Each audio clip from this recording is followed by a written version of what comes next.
ಸಿಡಿಲು, ಅಕ್ಷರಶಃ ಸಿಡಿಲು.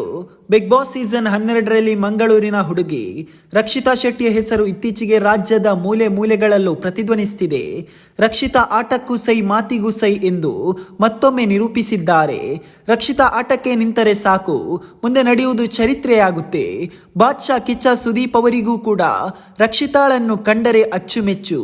ಏಕೆಂದರೆ ಅವಳ ಅರ್ಧಂಬರ್ಧ ಕನ್ನಡ ಕೇಳುವುದೇ ಚೆಂದ. ಅದಕ್ಕಾಗಿ ಸುದೀಪ್ ಅವರಿಗೂ ರಕ್ಷಿತಾಳನ್ನು ಕಂಡರೆ ಪ್ರೀತಿ. ಈಗೀಗ ರಕ್ಷಿತಾ ಬಿಗ್ ಬಾಸ್ ಮನೆಯಲ್ಲಿ ಎಲ್ಲರಿಗಿಂತ ಒಂದು ಕೈ ಮೇಲು ಎಂಬ ರೀತಿ ಕಾಣಿಸತೊಡಗಿದ್ದಾರೆ. ಮೊದಮೊದಲು ರಕ್ಷಿತಾ ಶೆಟ್ಟಿ ಯಾರು ಎಂಬುದು ಜನರಿಗೆ ಗೊತ್ತಿರಲಿಲ್ಲ. ಈಗ ಬಿಗ್ ಬಾಸ್ ಅಂದರೆ ರಕ್ಷಿತಾ ಶೆಟ್ಟಿ ಎಂಬ ಹೆಸರು ಇಡೀ ಕರ್ನಾಟಕಕ್ಕೆ ಗೊತ್ತಾಗಿದೆ. ರಕ್ಷಿತಾಳ ಮುಗ್ಧ ಮನಸ್ಸಿಗೆ ಕನ್ನಡಿಗರು ಮನಸೋತಿದ್ದಾರೆ.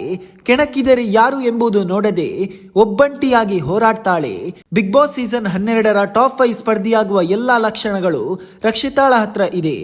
ಸ್ನೇಹಿತರೆ, ಈ ವಿಷಯದ ಬಗ್ಗೆ ನಿಮ್ಗೇನು ಅನಿಸ್ತದೆ ಕಮೆಂಟ್ ಮಾಡಿ. ಹಾಗೂ ಇಂತಹ ಬಿಗ್ ಬಾಸ್ ಅಪ್ಡೇಟ್ಗಳಿಗಾಗಿ ನಮ್ಮ ಚಾನಲ್ ಅನ್ನು ಸಬ್ಸ್ಕ್ರೈಬ್ ಮಾಡಿ.